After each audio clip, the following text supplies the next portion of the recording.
The thin air at 3,000 meters above sea level carried an unfamiliar scent that morning, something the Inca had never encountered before. It drifted invisibly through market squares, past terraced fields into royal palaces. Smallpox had arrived in South America, and with it came the beginning of the end for the largest empire the Americas had ever known.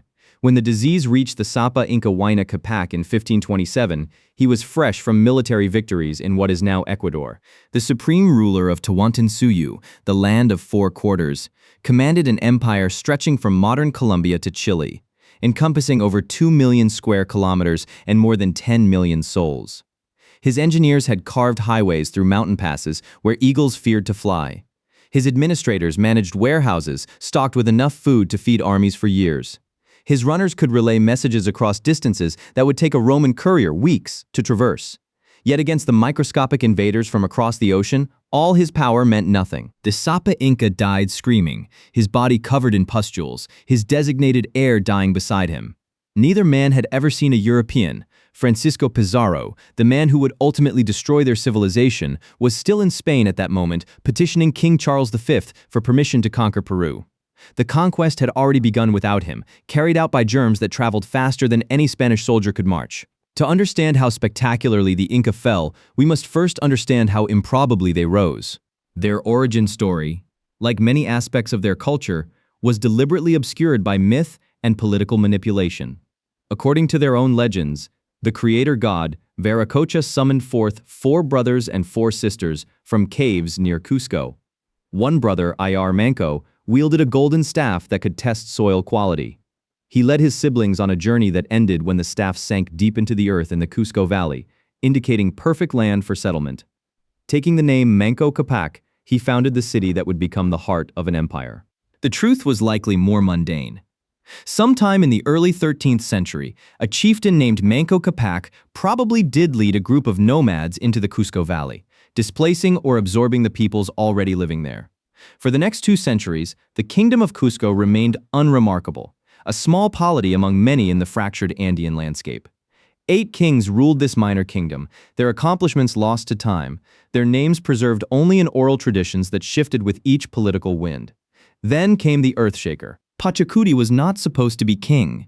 Born with a different name, he was a younger son with no claim to the throne. But in the early 1400s, when 40,000 Chanca warriors surrounded Cusco, his father and elder brother abandoned the city to its fate. The young prince stayed. He organized the defense, rallied the warriors, and not only saved Cusco, but pursued the retreating Chanca army and crushed them completely. When he returned victorious, he took the throne by acclamation and adopted a new name, Pachacuti, he who turns the world upside down. The name proved prophetic. Before Pachacuti's reign, Cusco controlled perhaps 50 kilometers in any direction. By the time his grandson sat on the throne, Tawantinsuyu stretched across 40 degrees of latitude, equivalent to the distance from Moscow to Cairo. This expansion happened in less than a century, making it one of the most rapid imperial growths in human history. Pachacuti's methods combined psychological warfare, intelligence gathering, and overwhelming military force. He would send spies to assess neighboring states, measuring their wealth, military strength, and political stability. Then he would dispatch envoys bearing gifts and promises. Join the empire peacefully, these messengers would say, and your ruler would keep his position, receive luxury goods, and see his realm prosper. The heirs of compliant rulers would be educated in Cusco, transformed into proper Incas, then sent home to rule in the Inca fashion. Refusal meant annihilation. Pachacuti built a multi-ethnic army that could field hundreds of thousands of soldiers. Using the decimal system, he organized his forces into units of 10, 50, 100, 1,000, and 10,000 men. Governors of each conquered province maintained trained reserves who could be mobilized rapidly. The state ensured no province was overtaxed. Men would rotate home regularly during long campaigns to tend their fields and families. The Inca military adapted to the diverse terrain they conquered. Warriors from the Amazon provinces excelled with bows and arrows. Highland troops favored slings that could hurl stones with skull-crushing force. For close combat, soldiers wielded star-headed maces, bronze axes, and clubs edged with sharp stone. They carried wooden shields and wore thick tunics made from quilted cotton or alpaca wool. These tunics proved so effective against arrows that Spanish conquistadors would later adopt them, sometimes returning from battle looking like porcupines with dozens of arrows embedded in the fabric. The Inca also employed bolas, multiple stones tied together with rope that could entangle an enemy's legs, or, later, trip-charging Spanish horses. This weapon, originally used for hunting, would prove surprisingly effective against European cavalry, but military conquest alone cannot explain the Inca's success. What truly set them apart was their administrative genius and their willingness to integrate conquered peoples rather than simply extract tribute. Pachacuti reorganized his growing realm using a federalist system, dividing the empire into 4 suyas, each governed by an appointed official who reported directly to Cusco. He transformed the capital from a provincial town into a magnificent city paved with perfectly fitted stones, connected to every corner of the empire by highways that would impress even Roman engineers. These roads were marvels of engineering, extending for at least 40,000 kilometers. They crossed deserts, climbed mountains, and spanned rivers on suspension bridges that swayed terrifyingly over gorges hundreds of meters deep. Every 22 kilometers along these highways stood a warehouse, a kolka stocked with food, weapons, cloth, and tools. This system allowed armies to march light and fast, equipping themselves from warehouses near their destination. It also enabled the redistribution of resources during famines and ensured that widows, the elderly, and the sick received support. The highways were patrolled by chasquis, relay runners stationed at tambos, rest houses who could sprint between stations carrying messages, gifts, or quipu. These quipu were knotted strings that recorded information in a code that died with the empire.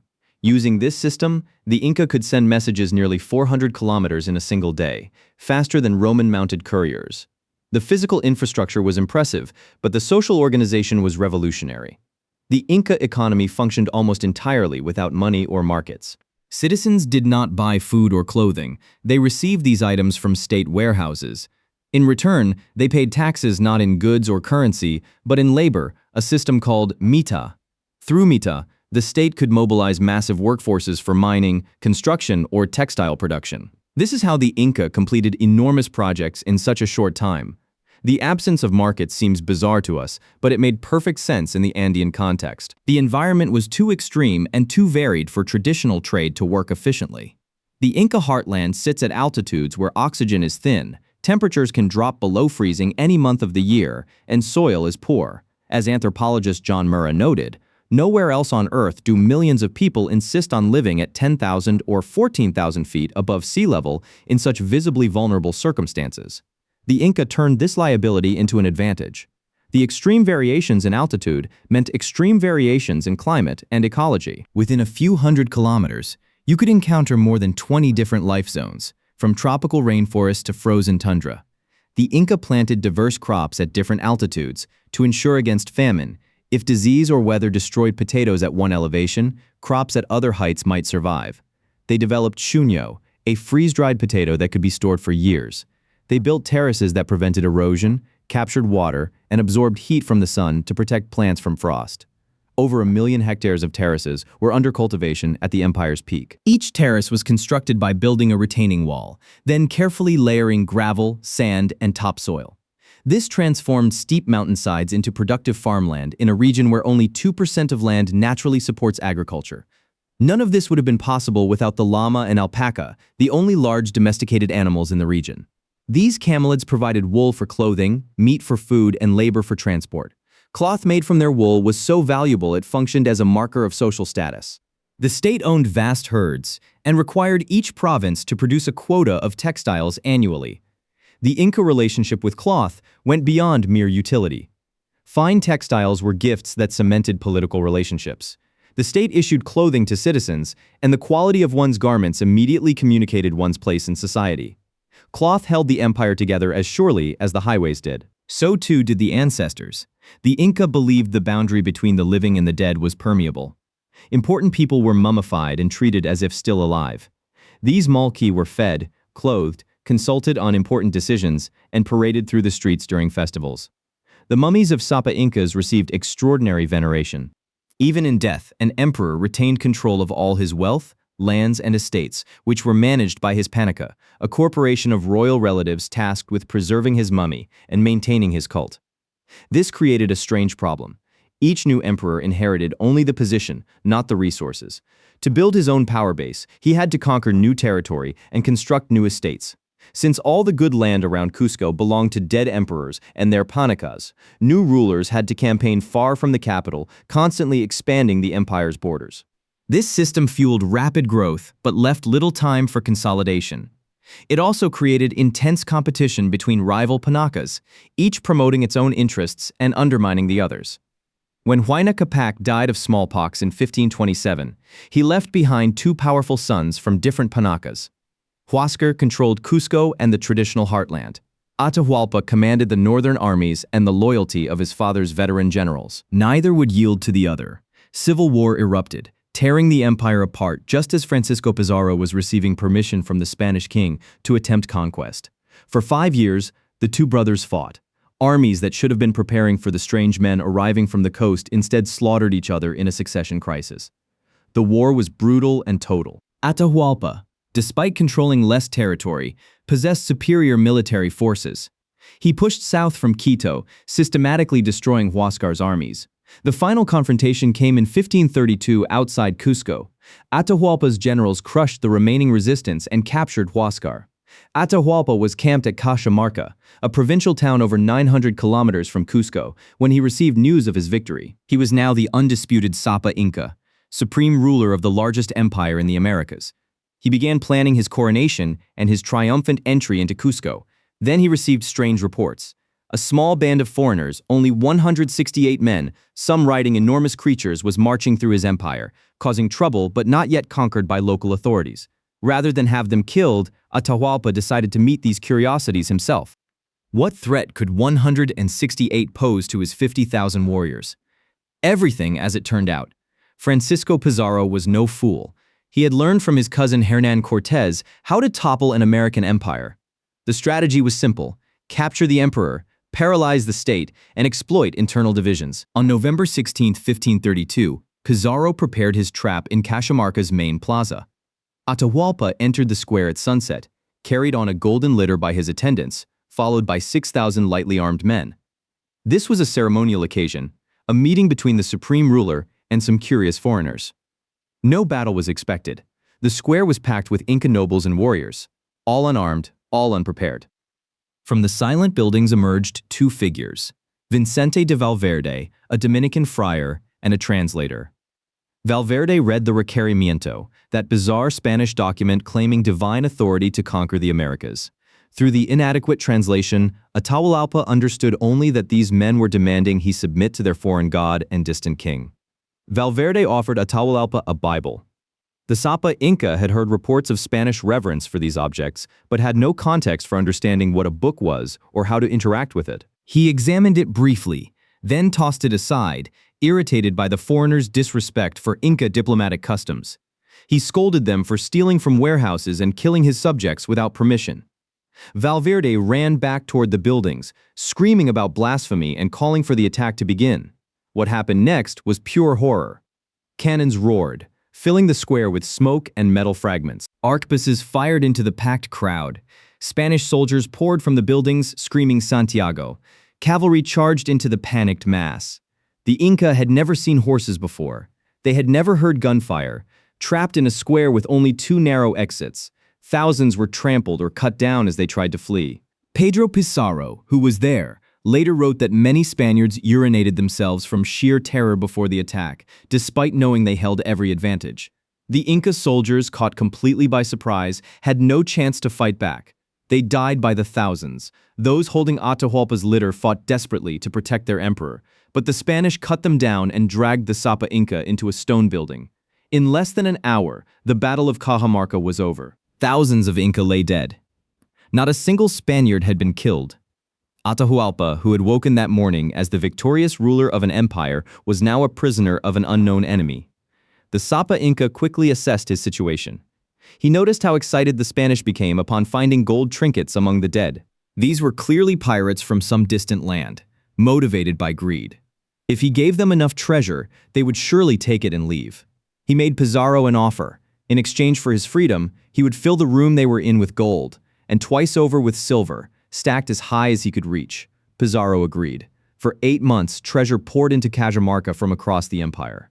Golden statues, silver plates, intricate jewelry, all the finest artwork the Inca had produced. the room was filled. Everything was melted down into ingots, destroying irreplaceable works of art. The gold alone totaled 1.3 million pesos de oro, roughly $400 million in modern currency.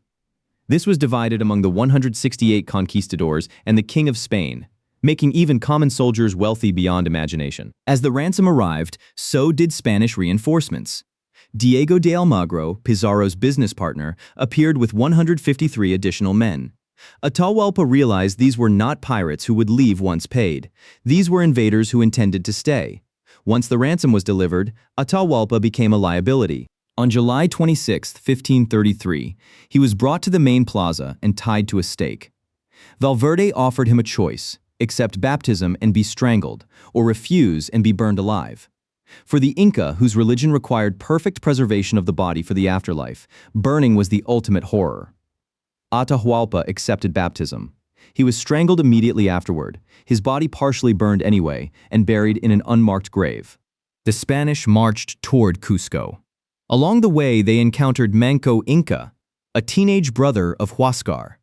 Seeing an opportunity to control the empire through a puppet, they placed him on the throne. Manco, desperate for legitimacy after the devastating civil war, accepted.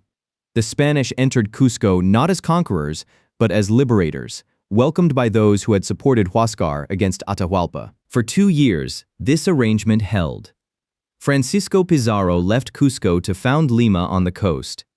Diego de Almagro departed with 570 Spanish soldiers and 12,000 native troops to conquer Chile. Cusco was left in the hands of Manco Inca and Pizarro's younger brothers, Juan and Gonzalo. The illusion of partnership quickly shattered. Juan and Gonzalo treated Manco with open contempt. They demanded gold, silver, and women. Gonzalo kidnapped and raped Manco's wife, Cura of Quillo. Manco was imprisoned, beaten, and humiliated in public. The puppet emperor realized he had traded his legitimacy for slavery. In November 1535, Manco called a secret meeting of Inca nobles. His speech was recorded by Spanish chroniclers who heard it secondhand. I ask you, where did we meet them? What do we owe them? Which one of them did we injure so that with these horses and weapons of iron they have made such cruel war on us? It seems to me that it would be neither just nor honest that we put up with this. Rather, we should strive with the utmost determination to either die to the last man or kill our cruel enemies. Manco fled Cusco into the mountains. Chasqui carried his call to rebellion across the empire. Native chiefs who had been granted lordships by the Spanish were lured away from their estates and clubbed to death. Within months, more Spaniards had died than during the entire conquest. In the mountains, the Inca war machine mobilized. Warriors gathered weapons from warehouses and began the long march to Cusco. On the morning of May 6, 1536, conch shell trumpets echoed from the mountains surrounding Cusco. 100,000 Inca warriors descended on the city. A curtain of arrows, javelins, and stones darkened the sky. Juan and Gonzalo Pizarro, along with 196 Spanish soldiers, hundreds of native allies, and a handful of African slaves, retreated to 2 buildings on the main plaza. Manco Inca had learned from Cajamarca. He knew Inca weapons could barely scratch Spanish armor. Stone and bronze could not pierce steel. Cavalry charges were nearly unstoppable in open ground. His strategy was to trap the Spanish in the city and overwhelm them with numbers. Inca slingers fired red-hot stones into the buildings. Archers shot flaming arrows. The thatched roofs caught fire.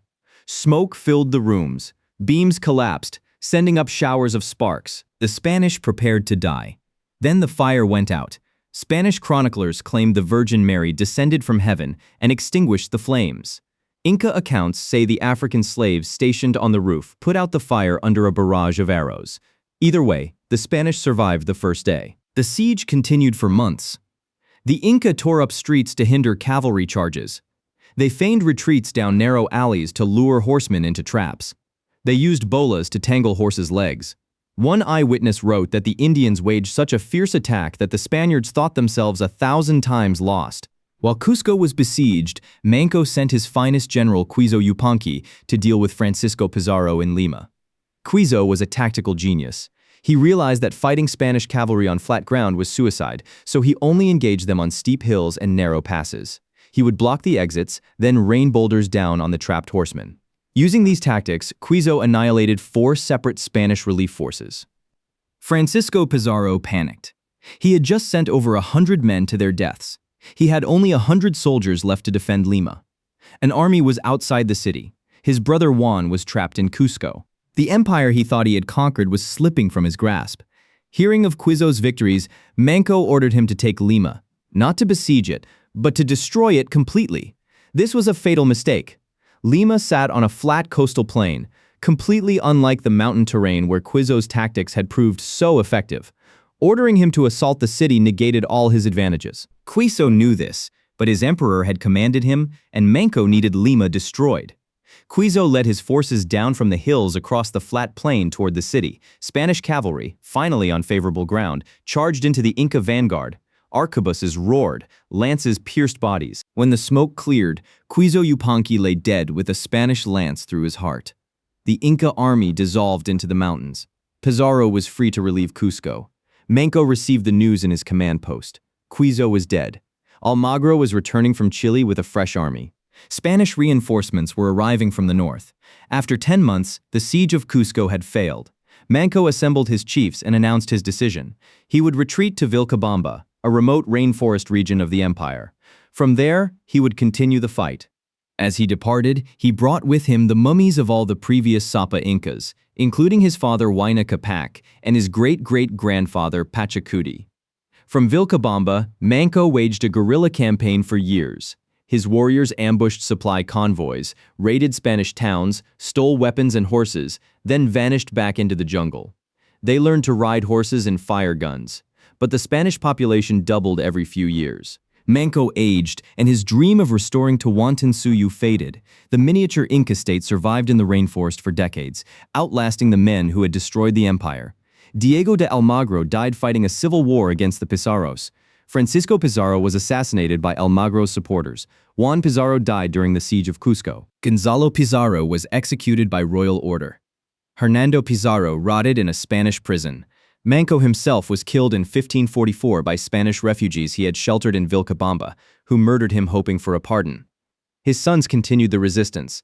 The Neo-Inca state clung to existence until 1572, when the last emperor, Tupac Amaru, was captured and executed in Cusco's main plaza.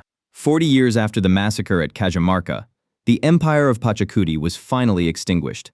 The fall of the Inca remains one of history's most dramatic collapses.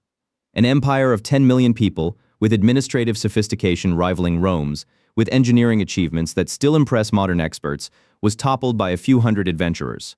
The reasons were complex. Disease killed millions before Pizarro arrived. Civil war divided the empire at the critical moment.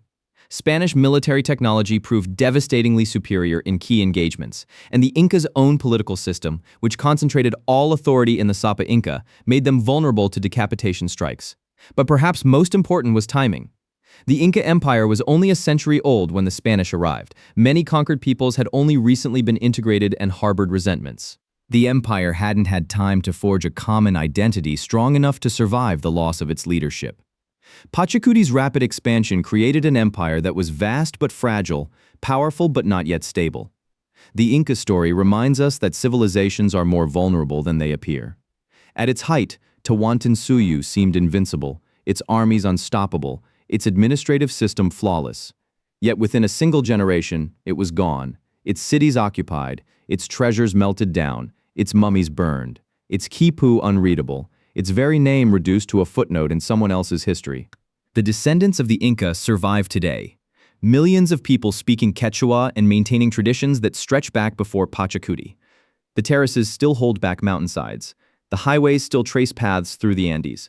And in museums around the world, a handful of golden artifacts that escaped the melting pots remind us of what was lost when two civilizations collided on that November day in Cajamarca. If you found this journey through Inca history compelling, please subscribe to our channel for more in-depth historical narratives. Leave a comment sharing your thoughts on what made the Inca Empire so unique, and hit the like button to help others discover these stories.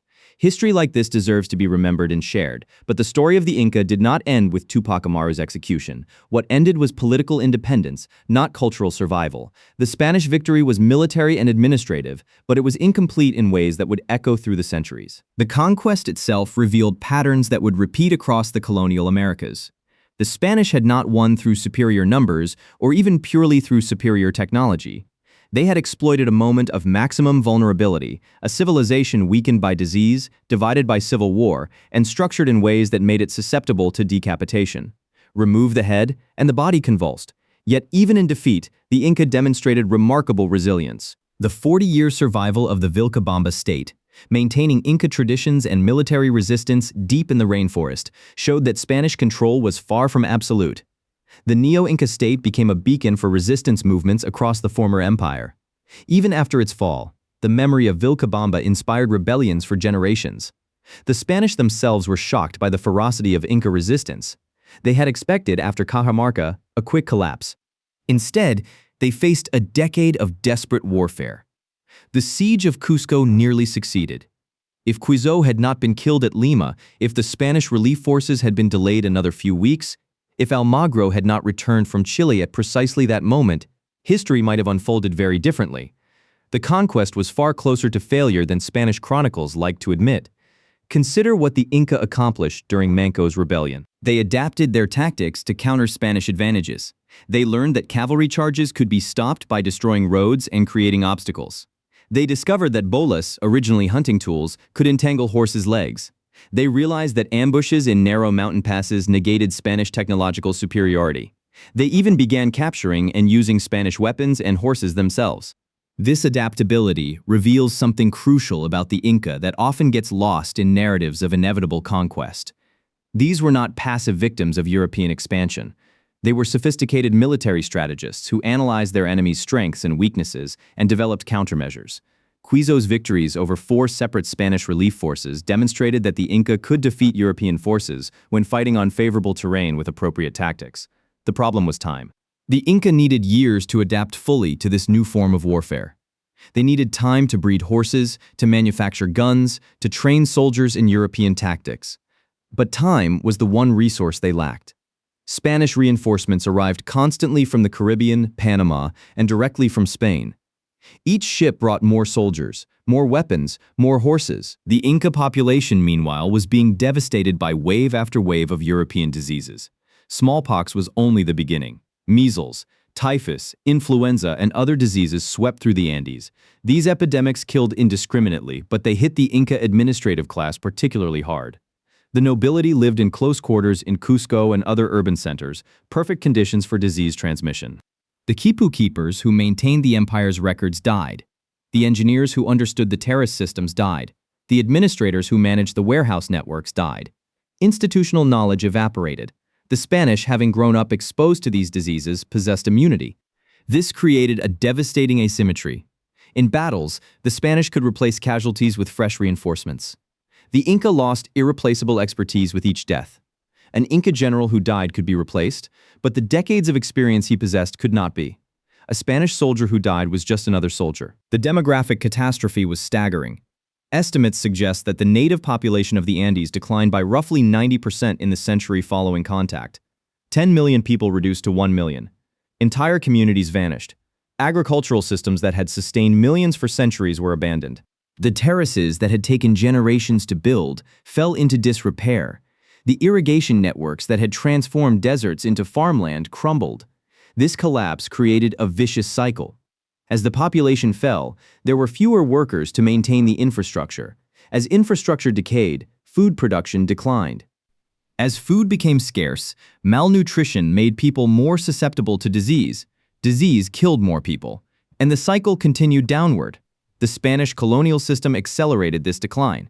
The encomienda system granted Spanish conquistadors the right to extract labor and tribute from native communities.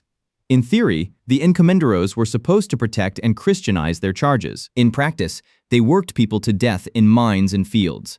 The mita system, which the Inca had used to mobilize labor for state projects, was perverted into a tool of exploitation. Instead of building terraces and roads for the common good, natives were forced to extract silver from the mines of Potosi under conditions so brutal that it became known as the mouth of hell. The silver mines of Potosi deserve particular attention. Discovered in 1545, they became the engine of the Spanish colonial economy. Silver from Potosi flooded European markets, financing Spanish wars and transforming the global economy. But this wealth came at an unimaginable human cost. Workers were forced into the mines through the mita. spending months at a time in darkness, breathing toxic fumes, hauling ore up narrow shafts. Thousands died. The population of the mining districts was constantly depleted and had to be replenished by forcing people from ever more distant regions to fulfill their mita obligations. Yet even under this brutal system, Andean culture survived. The Spanish needed native labor, which meant they needed native communities to continue functioning. They needed someone to work the fields, tend the llamas, maintain the terraces. This created spaces where Inca traditions could persist, albeit in modified form. The Spanish colonial policy of reducción attempted to concentrate dispersed native populations into Spanish-style towns where they could be more easily controlled and Christianized. But these reducciones often became sites of cultural preservation rather than erasure. People brought their traditions with them. They continued speaking Quechua. They maintained their agricultural practices. They preserved their textile techniques. They remembered their history. The Catholic Church, ironically, helped preserve some Inca culture even as it worked to destroy it. Spanish priests needed to understand native beliefs to combat them effectively. This led to the creation of chronicles documenting Inca history, religion, and customs. Without these records, compiled by men like Bernabé Cobo, Pedro Cieza de León, and Garcilaso de la Vega, much of what we know about the Inca would be lost. Garcilaso de la Vega deserves special mention. The son of a Spanish conquistador and an Inca princess, he spent his childhood in Cusco listening to his mother's relatives tell stories of the empire's glory days. He later moved to Spain and spent decades writing royal commentaries of the Incas, a massive work that preserved Inca history and culture for posterity. His work is invaluable, though modern scholars recognize it must be read critically, as Garcilaso sometimes idealized the Inca past. The process of cultural mixing, mestizaje, created something new. Spanish and Inca traditions blended in complex ways. Catholic saints became associated with Andean deities. Christian festivals absorbed elements of Inca ceremonies. The Virgin Mary was sometimes venerated in ways that echoed the worship of Pachamama, the Earth Mother. This syncretism allowed Andean people to maintain their spiritual traditions under a Catholic veneer. Resistance took many forms beyond military rebellion. In the colonial courts, native elites fought legal battles to preserve their lands and privileges. They produced documents proving their noble ancestry, hoping to secure exemptions from tribute and forced labor. Some of these legal battles lasted for generations, with families spending fortunes on lawyers and bribes. The most spectacular resistance came in 1780 when José Gabriel Condorcanqui, a wealthy native merchant who claimed descent from the last Inca emperor, launched a massive rebellion. Taking the name Tupac Amaru II, he led an uprising that nearly drove the Spanish from Peru. At its height, his army numbered over 60,000 fighters. He captured and executed the Spanish corregidor of Tinta, Antonio de Arriaga, in a public ceremony that deliberately echoed Inca justice. Tupac Amaru II's rebellion terrified the Spanish. This was not a small-scale revolt, but a genuine attempt to overthrow colonial rule and restore the Inca Empire. His forces won several battles and laid siege to Cusco. For a moment, it seemed possible that the Inca might rise again. But the Spanish rallied, bringing in reinforcements and exploiting divisions within the rebel movement. Tupac Amaru II was captured in 1781. His execution was designed to be a spectacular display of Spanish power. In Cusco's main plaza, the same plaza where Atahualpa had been strangled, where Tupac Amaru had been beheaded, the Spanish forced Tupac Amaru II to watch as they killed his wife, his children, and his closest supporters. Then they tied his limbs to 4 horses and attempted to quarter him. When his body proved too strong to tear apart, they beheaded him, cut his body into pieces, and displayed the parts in towns across the region as a warning. The brutality of this execution revealed Spanish fear. They needed to make an example so terrifying that no one would dare rebel again. Yet rebellions continued. The memory of the Inca Empire remained a powerful force, inspiring resistance movements throughout the colonial period and beyond. When independence movements swept Spanish America in the early 19th century, leaders invoked the Inca past. Simón Bolívar, liberating the continent from Spanish rule, consciously presented himself as restoring indigenous freedom. The new republics adopted Inca symbols. Peru's coat of arms features a vicuña, representing the Incas' careful management of natural resources. The flag of Bolivia echoes Inca colors. This appropriation of Inca imagery was complex and often problematic. The Criollo elites who led independence movements were descendants of Spanish colonizers, not indigenous people. They invoked the Inca past to legitimize their rule while often continuing to exploit indigenous populations. The new republics abolished the formal legal distinctions of the colonial caste system, but maintained economic structures that kept native peoples impoverished and marginalized. Yet the Inca legacy remained powerful at the popular level. Indigenous communities maintained traditions that stretch back centuries. They spoke Quechua and Aymara. They farmed using techniques developed long before the Spanish arrived. They wove textiles with patterns that had been old when Pachacuti was young. They told stories about the Inca Empire, about Manco's rebellion, about the day when the Inca would return and restore justice. This belief in the return of the Inca, the Incari myth, became a powerful element of Andean spirituality. According to this legend, the Inca's head was buried in one location and his body in another. Slowly, over the centuries, the parts are growing back together. When the Inca is whole again, he will rise, and the world will be turned upside down. The oppressed will become powerful, and justice will be restored. The myth echoes Pachacuti's name, he who turns the world upside down. It expresses a deep longing for justice and a refusal to accept the permanence of conquest. It kept alive the memory that things were once different and could be different again. Modern Peru grapples with this complex legacy. The Inca Empire is a source of national pride. Machu Picchu, the mountain estate built by Pachacuti and abandoned during the Spanish conquest, has become Peru's most iconic image. Tourists from around the world travel to walk the Inca Trail and marvel at stonework, so precise that a knife blade cannot fit between the blocks. Yet this celebration of the Inca past coexists with ongoing marginalization of indigenous peoples. Quechua speakers face discrimination. Indigenous communities struggle to maintain their lands against mining companies and agribusiness. The descendants of the Inca often live in poverty while tourists pay premium prices to photograph ruins built by their ancestors. The archaeological and historical study of the Inca has exploded in recent decades. New technologies allow researchers to understand Inca achievements with unprecedented clarity. Satellite imaging reveals agricultural terraces hidden under centuries of vegetation. Chemical analysis of mummies provides information about diet and disease. Careful study of the few surviving quipu has begun to unlock their secrets, though we may never fully understand the information encoded in those knotted strings. What emerges from this research is a picture of a civilization far more sophisticated than early Spanish chronicles suggested. The Inca were not primitive people awaiting European civilization. They were master engineers who built earthquake-resistant structures in one of the most seismically active regions on Earth. They were agricultural innovators who developed freeze-dried foods and created microclimates to grow diverse crops. They were administrators who managed an empire without writing, using quipu and an elaborate system of oral record-keeping. The road network alone represents an astounding achievement. Over 40,000 kilometers of roads, built to last centuries, crossing every type of terrain imaginable. Some sections of Inca roads are still in use today, 500 years after they were built. They represent a level of state capacity and organizational sophistication that rivals any civilization in history. The terraces, too, continue to impress.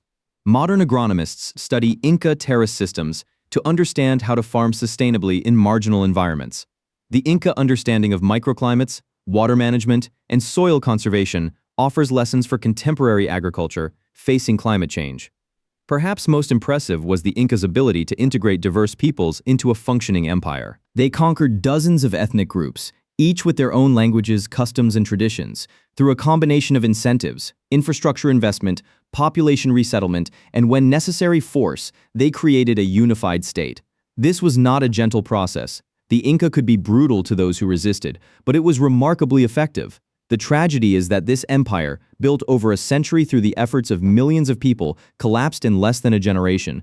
The combination of disease, civil war, and Spanish military intervention proved overwhelming. Yet even in collapse, the Inca demonstrated resilience. Manco's 40-year resistance from Vilcabamba, the survival of Quechua language and culture, the periodic rebellions against Spanish rule, the persistence of Inca agricultural and textile traditions all testify to the strength of what Pachacuti built. Today, millions of people in Peru, Bolivia, Ecuador, and neighboring countries identify as indigenous, maintain Quechua or Aymara as their first language, and preserve traditions that connect them to the pre-Columbian past. The Inca Empire is gone, but the Inca people survive. The terraces still hold back mountainsides. The roads still trace paths through the Andes. And in museums around the world, a handful of golden artifacts that escaped the melting pots remind us of what was lost when two civilizations collided on that November day in Cajamarca. The fall of the Inca Empire stands as one of history's most dramatic reversals of fortune. It demonstrates how quickly the seemingly invincible can fall, how vulnerable civilizations are to disease and internal division, and how technology and timing can determine the outcome of conflicts. But it also shows the resilience of human culture, the ability of people to preserve their identity even under oppression, and the long shadow that great civilizations cast across the centuries. If you found this deep dive into the rise and fall of the Inca Empire compelling, please subscribe to our channel for more in-depth historical narratives that bring the past to life. Leave a comment sharing what aspect of Inca civilization impressed you most: their engineering, their administrative systems, their military tactics, or their cultural resilience. Hit the like button to help others discover these stories. History this rich and complex deserves to be remembered, shared, and learned from.